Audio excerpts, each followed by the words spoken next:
दिगंबर मुनि हैं, ढकने के लिए कभी मोर पंख का इस्तेमाल करते हैं, जब बैठते हैं तो अपने सामने डेस्क रख लेते हैं।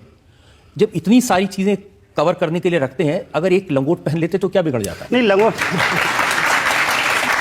हाँ, जिन लोगों को मेरी मुद्रा से तकलीफ है, जिन लोगों को मेरी मुद्रा से परेशानी है, तो मैं 1 मीटर की लंगोट पहनूं, उससे अच्छा है कि वो थोड़ा सा कपड़ा आंखों पे डाले, जब मुनि दिखे उसको बात खत्म हो जाए। उनको तकलीफ नहीं है, वो तो आपकी सुविधा के लिए कह रहे हैं। नहीं, मैं तो चलता हूँ तो दिगंबर ही चलता हूँ, दिगंबर अवस्था में ही चलता हूँ। और देखिए कवर करने के लिए इस्तेमाल करते हैं ना, तो वो जैसे आप मोर पंख का इस्तेमाल करते हैं या ये डेस्क का इस्तेमाल करते हैं, नहीं, शरीर को कुछ हिस्से को कवर ये तो हमारा ये पहचान है, इसको मैं पीछे नहीं रख सकता हूँ, ये हमारी पहचान है। ये साधु जो है ये जीव रक्षा के लिए होता है। बहुत से लोगों को ये मालूम नहीं है पीछे क्यों है, तो जो छोटे छोटे जीव हैं जो आंखों से दिखते नहीं हैं, वहाँ जब मैं बैठूंगा तो परिमार्जित करूंगा ताकि वो जीव हट जाएं। मैं नहीं चाहता मेरे द्वारा किसी जीव की हिंसा हो, उसको तकलीफ हो, उसको कष्ट हो। तो जैन धर्म तो अहिंसा की बात करता है, और अहिंसा के लिए मुनि तो उसके चरम उत्कर्ष है, इसलिए वो उसका। लेकिन मुझे लगता है कि जैसे बाकी सब चीज़ों का परित्याग कर दिया, कपड़े का कर दिया, खाना एक बार खाते हैं, वो भी खड़े होकर के खाते हैं, इतना सब है, अगर एक लंगोट पहन लेते तो क्या मुश्किल है? देखिए, कोई बड़ी बात नहीं, आप ठीक कह रहे हैं। लंगोट आता है तो केवल लंगोट नहीं आती है, बच्चा पैदा होता है उसके तन पर कोई कपड़ा नहीं होता, थोड़ा सा बड़ा होता है तो लंगोट आती है। लंगोट में जेब नहीं होता है, लंगोट में जेब नहीं होती है। थोड़ा और बड़ा होता है तो जेब आता है, और जब जेब आता है तो साथ में फरेब भी आता है। जब जेब आती है तो साथ में फरेब भी आती है, और फिर फरेब अगर आ गई तो फिर दुनिया में क्या हो रहा है हम देख रहे हैं, आप देख रहे हैं, और सब लोग देख रहे हैं। अब देखिए, बदलते ज़माने में जहाँ कार है, जहाँ ट्रेन है, बुलेट ट्रेन चलती हैं, रॉकेट हो रहे हैं, हवाई जहाज़ हैं, आप पैदल चल रहे हैं। पैदल इसलिए चलते हैं कि अगर वो गाड़ी में बैठेंगे तो गाड़ी उनके पास है नहीं। मुनि तो वो होता है जो तिल तुष मात्र भी परिग्रह अपने पास नहीं रखता है, ये पिच्छी और ये कमंडल। आप अगर कार में जाते, आप ट्रेन में जाते तो ज्यादा लोगों को मिल सकते थे, ज्यादा जगह कवर कर सकते थे। आपकी अदालत में आपको आने में 6 महीने लग गए। आदमी ने कहा जियो और जीने दो, पहले खुद जियो। अगर आपको खुद को जीना आ गया तो दुनिया को जीने का अवसर अपने आप मिल जाएगा, अलग से आपको कुछ नहीं करना पड़ेगा। मुनि जी, वक्त के साथ बदलता है ना। भगवान महावीर के वक्त में फोन तो नहीं थे, माइक्रोफोन नहीं थे, अब आप माइक्रोफोन का भी इस्तेमाल करते हैं, आप फोन का भी इस्तेमाल करते हैं, आप किताबें भी लिखते हैं। देखिए थोड़ा एडजस्टमेंट नहीं, महावीर के जो सिद्धांत है, भगवान ऋषभदेव के जो सिद्धांत है, जैन धर्म के जो सिद्धांत है, मैं सिद्धांतों को नहीं बदल सकता हूँ, दृष्टांतों को बदल सकता हूँ। 2-2-4 पहले भी होते थे, 2-2-4 आज भी होते हैं, तो ये शाश्वत सिद्धांत है। दुनिया आएगी जाएगी, लेकिन आप मुझे बताइए, अगर आपको भगवान ना करे कोई तकलीफ हो जाए, कोई हार्ट अटैक आ जाए, तो एम्बुलेंस में लेके जाएंगे या वहां भी पैदल जाएंगे? नहीं, जाएंगे ही नहीं।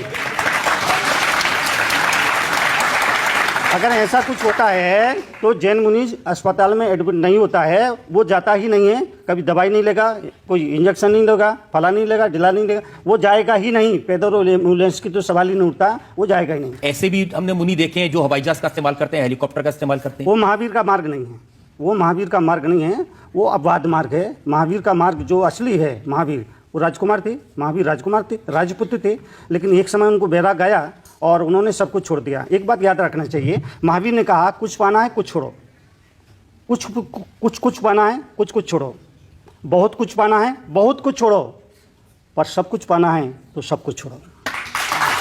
अब छोड़ने की कहाँ बात हो रही? देखिए, ये आपके यहाँ से जो पत्रिकाएं छपती हैं वो देखी मैंने, अहिंसा महाकुंभ। अब ये आपकी तस्वीर छपी हुई है, कमल का फूल बना है, उसके ऊपर आप बैठे हैं, चारों तरफ महिलाएं हैं जो आरती लेकर खड़ी हैं। अब ये छोड़ा क्या? ये तो पाया ही पाया है।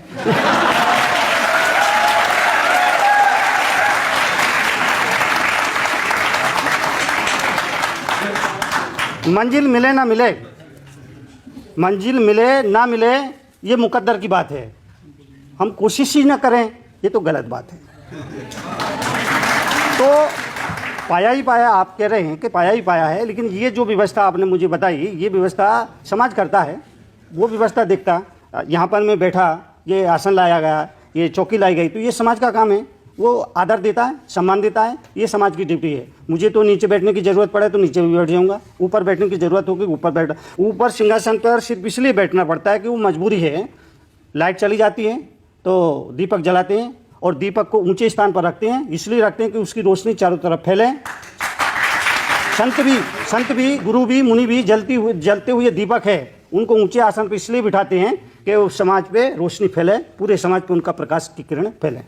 फिर दूसरी बात, एक बात और मैं बोलना चाहूँगा कि कई बार लोग कहते हैं कि मुनि जी एक तरफ तो आप कहते हैं कि सभी आत्माएं बराबर है, कोई छोटा नहीं कोई बड़ा नहीं, लेकिन आप ऊंचा बैठते हैं, हमें ज़मीन पर बिठाते हैं, इसका मतलब आप अपने आप को बड़ा समझते हैं। तो महावीर बहुत प्यारी बात करते हैं। उन्होंने कहा, वही शब्द मैं दोहरा रहा हूँ कि मैं ऊंचा बैठ कर के भी बड़ा हो गया ऐसा नहीं हूँ, मैं ऊंचा बैठ कर के बड़ा हो गया ऐसा नहीं, आप नीचे बैठ कर के छोटे हो गए ऐसा नहीं, आप नीचे बैठ कर के भी बड़े हैं, मैं ऊपर चौकी पर बैठ कर के भी छोटा हूँ। वो इसीलिए कि मैं चौकी पर बैठा हूँ तो चौकीदार हुआ, आप ज़मीन पर बैठे हैं जमींदार हुए। ये बता दीजिए कि जो 13 साल की उम्र में आप भगवान बनने निकले थे, भगवान बन गए या अभी बाकी है थोड़ा? अभी मैंने चलना शुरू किया है और अभी उस रास्ते पर चल रहा हूँ। कितनी जन्म साधना करना पड़ेगी ये कहना मुश्किल है, इतना आसान नहीं है। ठीक है, लोग मुझे बहुत ही श्रद्धा से देखते हैं, बहुत ही भावना से देखते हैं, वो उनकी अपनी श्रद्धा है, लेकिन अभी तो मैं चलना शुरू किया है, अभी बहुत कुछ चलना है। आप कह रहे हैं कि आपको किसी चीज़ से मोह नहीं है, न बैंक खाता है न जेब में कुछ पैसे हैं। अरे जेब ही नहीं तो पैसे कहाँ से होंगे भैया? तो लोग मेरे से बोलते हैं, मुनि जी हम आपसे बहुत प्रभावित है, हम हमेशा आपके संपर्क में रहना चाहते हैं, आप अपना एड्रेस दे दीजिए।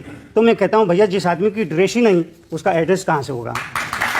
तो जिस आदमी की कोई ड्रेस नहीं, कोई माया नहीं, कोई मोह नहीं, उसको रक्षा करने के लिए ऐसे बड़ी संख्या में पुलिस वाले क्यों दिखाई देते हैं? ये देखिए मेरे पास तस्वीरें हैं, ये तस्वीरें हैं, आप बैठे हैं और चारों तरफ पुलिस, ये आप चल रहे हैं और आपके आसपास ये ब्लैक कैट कमांडोज। देखिए मैं जहाँ भी जाता हूँ, जिस स्टेट में जाता हूँ, जिस राज्य में जाता हूँ, वहाँ की सरकार मुझे राज्य की अतिथि के रूप में स्वीकार करती है और जब वो राज्य की अतिथि का दर्जा देती है तो उस सरकार का ये कर्तव्य बन जाता है, ड्यूटी बन जाती है, वो सुरक्षा मुहैया कराती है। ठीक है, वो अपना काम करती है, मुझे उससे कोई मुनि जी मतलब नहीं। महावीर का तो सिद्धांत अहिंसा का है, इनके हाथ में तो SLR हैं, अगर गोली चल गई तो 50-60 और जैसे लग जाएंगे। दीवार पर कुछ ना लिखें ये बताने के लिए तो कुछ लिखना ही पड़ता है। तो मैं समझता हूँ ये जो सरकार अपनी ड्यूटी निभाती है, मैं उससे परहेज नहीं करता हूँ। अगर वो रखती है और ये व्यवस्था देखती है तो अच्छा, ये तो सरकार की भी ड्यूटी बन जाती है जहाँ हजारों आप ही कह रहे हैं कि अब मेरी बात तो सुन लीजिए, आप ये मोर पंख रखते हैं कि कोई कीटाणु भी ना मरे, जहां बैठे उससे साफ कर लेते हैं, लेकिन पीछे वो बंदूक वाले खड़े हैं और वो बंदूक भी नहीं है, SLR है, सेल्फ लोडिंग राइफल, एक बार चल गई तो 50-60 वैसे ही मर जाएंगे। नहीं वो चलती नहीं है और उनको मैं बोलता हूँ कि इसका लॉक करके रखो, क्योंकि मुझे भी डर लगता है उससे क्योंकि मेरे पास सबसे नज़दीक खड़े होते हैं, तो ऐसी डरने की कोई बात नहीं है। नहीं, लेकिन अहिंसा के पुजारी हिंसा के वेपन अपने साथ रखें, ये कैसे स्वीकार? मेरा उसमें कोई वो नहीं रहता है। ठीक है, वो व्यवस्था है, वो व्यवस्था करते हैं, तो मैं उसको नकारता भी नहीं हूँ और मनाही भी नहीं करता हूँ। देखिए, आप पाकिस्तान के बारे में बयान देते हैं, आप पाकिस्तान को शैतान कहते हैं और कहते हैं कि पाकिस्तान को उसकी भाषा में जवाब देना चाहिए। अब पाकिस्तान को उसकी भाषा में जवाब देंगे तो गोली चलाएंगे, टैंक ले जाएंगे, हिंसा नहीं होगी? ये सवाल आपका बड़ा मार्मिक सवाल है। जब मेरे से मीडिया के लोग आकर पूछते हैं, क्योंकि वर्षों से ये चल रहा है हिंदुस्तान पाकिस्तान, अगर पाकिस्तान जैसा मुल्क नहीं होता तो हिंदुस्तान आज पता नहीं कहाँ होता, वो कितनी तरक्की कर रहा होता। इसलिए कहा कि उसको समझाइए, वो प्रेम की भाषा है, या जिस तरह से पिछले 60 साल से समझा रहे हैं, तो कहाँ समझ में कहाँ आया उसको।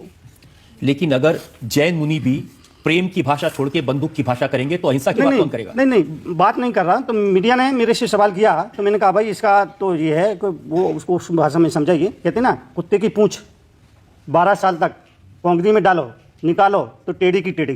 तो ये पाकिस्तान कुत्ते की पूंछ है, वो सीधी होने वाली नहीं है।